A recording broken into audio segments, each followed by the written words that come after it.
ನಿಮಗೆ ಮ್ಯಾನಿಫೆಸ್ಟೇಷನ್ ಟೆಕ್ನಿಕ್ಸಲ್ಲಿ ಒಂದು ಅತಿ ಸಿಂಪಲ್ ಆಗಿರುವಂಥ ಒಂದು ಮ್ಯಾನಿಫೆಸ್ಟೇಷನ್ ಟೆಕ್ನಿಕ್ನ ಹೇಳ್ತೀನಿ.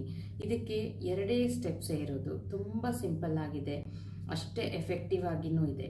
ನಾನೇನು ಹೇಳ್ತೀನೋ ಅದನ್ನು ಹಾಗೆ ಫಾಲೋ ಮಾಡಿದ್ರೆ ನಿಮ್ಮ ಮ್ಯಾನಿಫೆಸ್ಟೇಷನ್ ಅತಿ ಶೀಘ್ರದಲ್ಲೇ ನಿಮಗೆ ಸಿಗುತ್ತೆ.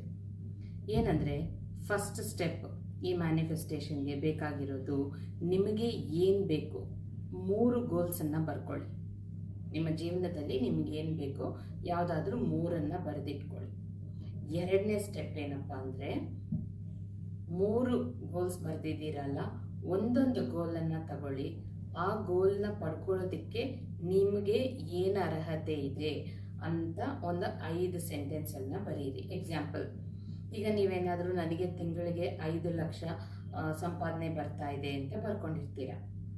ಅದಕ್ಕೆ ನಾನು ತಿಂಗಳಿಗೆ 5 ಲಕ್ಷ ಸುಲಭವಾಗಿ ದುಡಿತಾ ಇದ್ದೀನಿ, ನಾನು ಮನಿ ಮ್ಯಾಗ್ನೆಟ್ ಆಗಿರೋದ್ರಿಂದ ಈ 5 ಲಕ್ಷನ ನಾನು ಸುಲಭವಾಗಿ ಸಂಪಾದನೆ ಮಾಡ್ತಾ ಇದ್ದೀನಿ, ನಾನು ಸಮೃದ್ಧಿಯನ್ನು ಆಕರ್ಷಿಸಲು ತಯಾರಾಗಿದ್ದೇನೆ. ಈ ರೀತಿ ಅವಾಗೇನಾಗುತ್ತೆ, ನಿಮ್ಮ ಮ್ಯಾನಿಫೆಸ್ಟೇಷನ್ನ ನಿಮ್ಮ ಮನಸ್ಸು ಒಪ್ಕೊಳ್ಳುತ್ತೆ, ನಿಮ್ಮ ಇನ್ನರ್ ಚೈಲ್ಡ್ ಒಪ್ಕೊಳ್ಳುತ್ತೆ, ನಿಮ್ಮ ಸಬ್ಕಾನ್ಷಿಯಸ್ ಮೈಂಡ್ ಒಪ್ಕೊಳ್ಳುತ್ತೆ. ಯಾವಾಗ ನಿಮ್ಮ ಸಬ್ಕಾನ್ಷಿಯಸ್ ಮೈಂಡ್ ಒಪ್ಕೊಳ್ಳುತ್ತೋ ಆವಾಗ ಅದು ನಿಮ್ಮ ರಿಯಲ್ ಲೈಫ್ಗೆ ಬಂದ್ಬಿಡುತ್ತೆ. ಸೊ ಹಾಗಾಗಿ ಫಸ್ಟ್ 3 ಗೋಲ್ಸನ್ನು ಬರ್ಕೊಳ್ಳಿ. ಆಮೇಲೆ 3 ಗೋಲ್ಸಲ್ಲಿ ಒಂದೊಂದು ಗೋಲ್ ಬಗ್ಗೆ ದಿನ 5 ಪಾಸಿಟಿವ್ ಸೆಂಟೆನ್ಸನ್ನು ಬರೀತಾ ಹೋಗಿ. ಸೇಮ್ ಬರಿಬೇಕಾ ಬೇರೆ ಬರಿಬೇಕಾ ಅಂತ ಕೇಳಬೇಡಿ.